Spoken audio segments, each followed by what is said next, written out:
अस्सलाम वालेकुम जी। I hope कि आप सब लोग खैरियत से होंगे। ऑर्गेनिक केमिस्ट्री का जी हमारा ये 10th लेक्चर है और हम एलिमिनेशन रिएक्शंस के बारे में पढ़ रहे थे। तो लास्ट लेक्चर में हमने एक के बारे में कुछ डिस्कशंस की थी। आई होप कि आप सबको वो क्लियर होगा। और अब हम इवन को थोड़ा सा उस मैकेनिज़्म को स्टडी करेंगे। तो लेक्चर स्टार्ट करते हैं जी। बिस्मिल्लाहिर्रहमानिर्रहीम।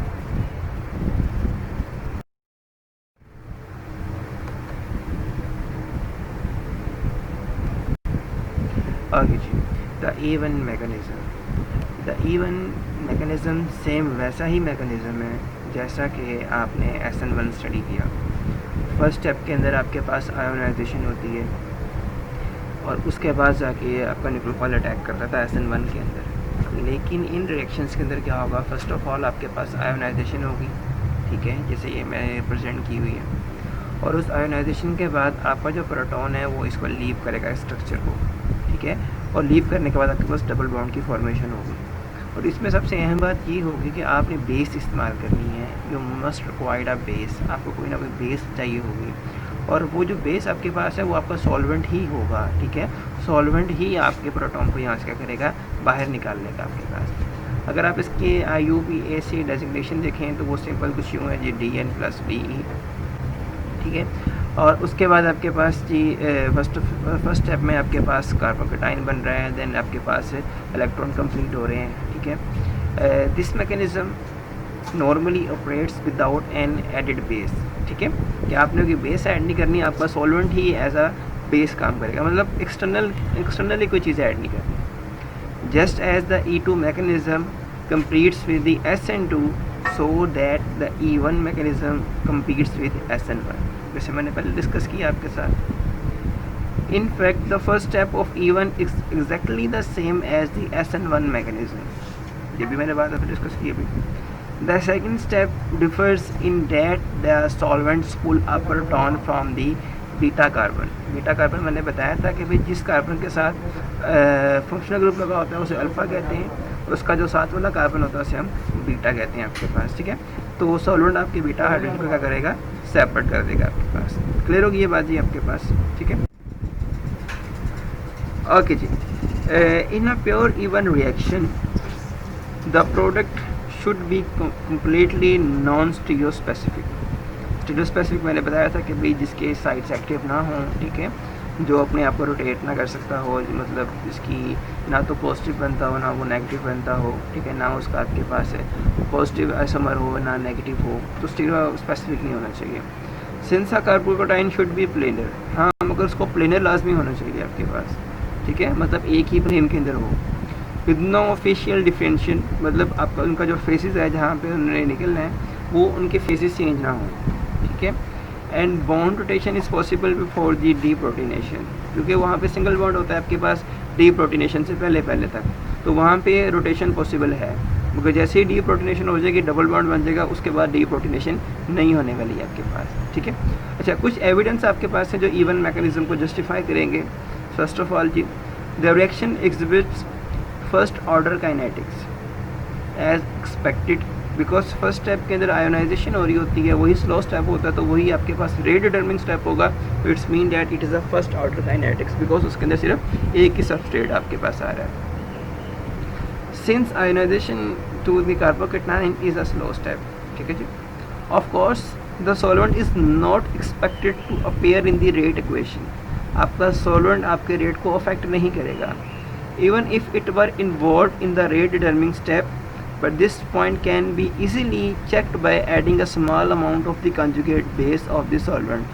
आप एक्सटर्नली कोई conjugate base ऐड कर दें, ठीक है, आपका रिएक्शन हो रहा है, सॉल्वेंट तो था ही उसके अंदर, आप उसका conjugate base बाहर से एक और ऐड करते हैं आप, और उसके बाद आप चेक करें क्या रेट में चेंज आया, तो रेट में चेंज नहीं आपके पास आएगा, रेट सिर्फ डिपेंड करेगा आपके सबस्ट्रेट के ऊपर। It is generally found that such an addition does not increase the rate of the reaction, ठीक है, कि रेट ऑफ रिएक्शन नहीं बढ़ा, मतलब ये डिपेंड ही नहीं कर रहा आपके सॉल्वेंट के। If this more powerful base does not enter into the rate determining step, it is unlikely that the solvent does, ठीक है जी। बेस ने कोई काम नहीं किया, सॉल्वेंट भी काम नहीं किया। An example of the E1 mechanism with the rate determining step, ठीक है जी, proton transfer has been reported. अभी आपके सामने कुछ एग्जांपल्स डिस्कस की जाएंगी इन सब की, ठीक है, जो आपके रेट को जस्टिफाई करेंगे यहाँ पे। If the reaction is performed on two molecules that differ only in the leaving group, ठीक है, हम लिविंग ग्रुप के हवाले से वो डिफरेंट है मगर उनकी कंडीशन सेम है सबकी। हमारे पास टर्शियरी ब्यूटाइल क्लोराइड है और टर्शियरी ब्यूटाइल हमारे पास, ठीक है जी, डाइमिथाइल सल्फर आपके पास है, ठीक है। The rate should obviously be different since they depend upon the ionising ability of the molecule. दोनों का रेट डिफरेंट होना चाहिए, क्यों? बिकॉज सिर्फ वो इनकी आयोनाइजिंग एबिलिटी के ऊपर डिपेंड कर रहा है, ठीक है, रेट चेंज होना चाहिए। However once the carbocation is formed, if the solvent and the temperature are the same, it should suffer the same fate in the both cases। अगर हमारे पास सॉल्वेंट भी सेम है, टेम्परेचर भी सेम है, तो दोनों का जो कार्बोकटाइन के बाद वाला जो रिएक्शन है वो एक तरह का ही होना चाहिए। This means that the nature of the leaving group does not affect the second step. Second step के अंदर, ठीक है ना, वो कहते हैं उसको चेंज नहीं होना चाहिए। सेकेंड स्टेप के अंदर कहता है डीप्रोटीनेशन, तो सेकंड स्टेप के अंदर तो आपके पास प्रोटॉन निकल रहा है, तो सेकंड स्टेप के अंदर कोई भी चेंज नहीं आएगा। And the ratio of the elimination to the substitution should be the same, ठीक है। अब यहाँ पे बड़ी काम की बातें हैं, यहाँ पे कहते हैं एलिमिनेशन भी हो सकती है, सब्स्टिट्यूशन भी हो सकती है, दोनों काम हो सकते हैं आपके पास, ठीक है। तो अब हमने क्या किया, हमने इन दोनों जो कंपाउंड का हमने ऊपर जिक्र किया हुआ है, हमने दोनों कंपाउंड्स को जी सोल्वलाइज्ड करवाया, ठीक है, सोल्वेंट के अंदर डिजोल्व करवाया। टेम्परेचर था 65.3 एंड सॉल्वेंट कौन सा लिया आपने, 80% एक्वस एथेनॉल। अब आपने ये सॉल्वेंट यूज़ किया है। अब यहाँ पे एलिमिनेशन होने के भी चांसेस हैं, सब्स्टिट्यूशन होने के भी चांसेस हैं। अब आपको परसेंटेज में वैल्यू समझ बताई जाएंगी कि भाई कौन सी परसेंटेज कहाँ पे जाती है, कौन ज़्यादा होता है, कौन कम होता है, कौन सा फैक्टर है। तो ये बड़ी इंपॉर्टेंट पॉइंट आप देखिएगा अभी।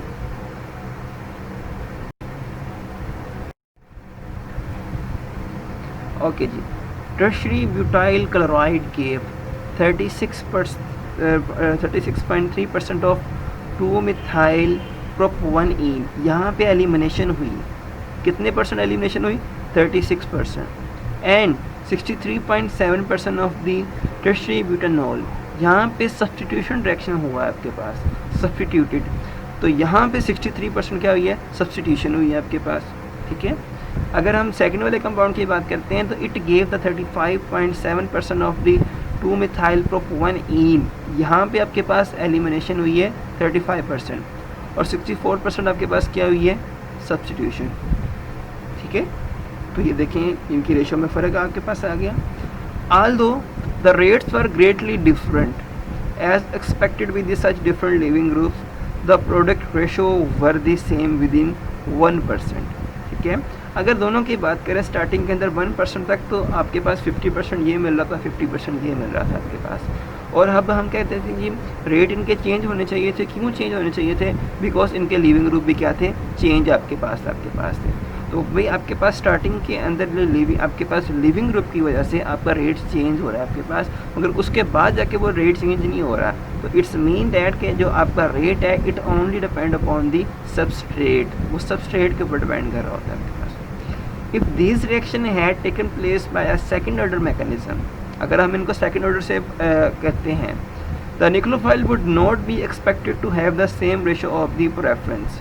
अब यहाँ पे प्रेफरेंस सेम नहीं होने वाली न्यूक्लियोफाइल के हवाले से, बिकॉज न्यूक्लियोफाइल अटैक कर रहे हैं at the beta hydrogen compare to the attack at the neutral chloride, as for the attack at the beta hydrogen compare to the attack at the positive group, ठीक है। अगर आप chloride की बात करते हैं, अगर आप इस ग्रुप की बात करते हैं, तो इन दोनों ग्रुप्स के ऊपर जो अटैक आपके पास हैं वो चेंज होने हैं। जब दोनों के ऊपर अटैक चेंज होने हैं आपके पास, तो दोनों का रेट भी चेंज हो जाना है आपके पास, ठीक है। तो यही बात यहाँ पे इन्होंने मेंशन की हुई है आपके पास।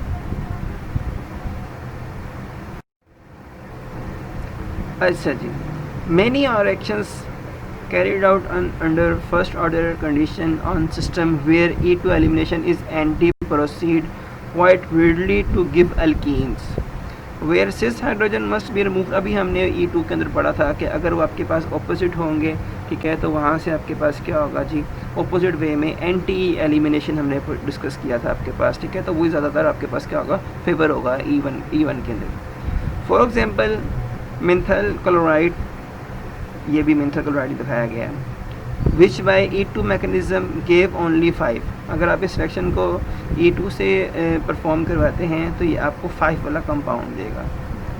अंडर E1 कंडीशन गेव 68% 6, अगर आप इसको E1 कंडीशन से करवाते हैं तो आपको 68% ये मिलेगा और 32% ये मिलेगा आपके पास। Of the hydrogen is no longer the factor here, अब यहाँ पे हाइड्रोजन का काम नहीं है कि वो सिस पे या ट्रांस पे है, यहाँ पे हमने चेक ये करना है कि सबसे स्टेबल अल्कीन कौन सी बनेगी, तो सबसे स्टेबल अल्कीन ये बनेगी बिकॉज यहाँ पे सब्स्टिट्यूशन ज़्यादा आपके पास है, तो जहाँ पे सब्स्टिट्यूशन ज़्यादा होती है वो स्टेबल होती है आपके पास अकॉर्डिंग टू Z-स्टेप रूल, तो ये डोमिनेट करेगा, इसकी प्रोडक्शन कम होगी आपके पास। क्लियर होगी ये बात जी? ओके जी, नेक्स्ट है जी, if carbon cations are intermediates rearrangement should occur with suitable substrate, अगर सबस्ट्रेट आपका बड़ा है, ठीक है, तो वहाँ पे रीअरेंजमेंट होने के चांसेस हैं। मैंने बताया था ना कि डीप्रोटीनेशन से पहले आपका जो बॉन्ड है वो रोटेट कर सकता है बिकॉज वो सिंगल बॉन्ड वहाँ पे है। These have often found in elimination reaction perform under E1 condition, E1 condition के अंदर आपके पास ये इसके चांसेस ज़्यादा आपके पास है। अभी अपने इससे लास्ट वाली स्लाइड के अंदर डिस्कस किया था 5 and 6 स्ट्रक्चर को आपके पास, ठीक है, तो दोनों में आपके पास अगर रीअरेंजमेंट हुई है तो आपके पास वो 68% स्टेबल कंपाउंड बन गया आपके पास। E1 reaction can involve ion pair just as true for the SN1 reaction, अभी हमने SN1 के अंदर आपने आयन पेयर रिएक्शन के बारे में पढ़ा था, तो वही चीज़ें E1 के अंदर आपको शो होती हैं। This effect is naturally greatest for the non dissociating solvent, अगर ये इफेक्ट की बात करते हैं आप लोग तो ये नॉन डिसोसिएटिंग सॉल्वेंट्स में ज़्यादा होगा। For example it is least in water, पानी में कम होगा, ग्रेटली इन एथेनॉल, एथेनॉल में ज़्यादा होगा, and greatly still acetic acid में उससे ज़्यादा होगा आपके पास, ठीक है। तो ये जी इसके 4 एविडेंस आपके पास थे जो इसने जिसके अंदर आपने ये स्टडी किया कि अभी E1 रिएक्शन जो हो रहा है उसका रेट क्या है, आपके सबस्ट्रेट का क्या इफेक्ट हो रहा होता है आपके पास, उसका रेट कैसे चेंज हो रहा होता है, कैसे ये SN1 से कंपैरिजन कर रहे होते हैं और कैसे रीअरेंजमेंट आ रही हैं। तो ये सारे करैक्टरिस्टिक्स हैं जो E1 के भी आपने स्टडी की हैं, ठीक है। इसके बाद एक और मैकेनिज़्म है E1 ECB, उसके बाद आपके पास फैक्टर्स आ जाएंगे। तो फैक्टर्स में जब आप फैक्टर्स पढ़ते हैं तो बहुत सी चीज़ें आपके पास मज़ीद क्लियर हो जाती हैं आपके पास, ठीक है। आई होप कि अब आपको ये लेक्चर समझ आ गया होगा। कोई क्वेश्चन हो तो आप मुझसे पूछ सकते हैं। अपना ख्याल रखिएगा जी। ओके जी, अल्लाह हाफिज़।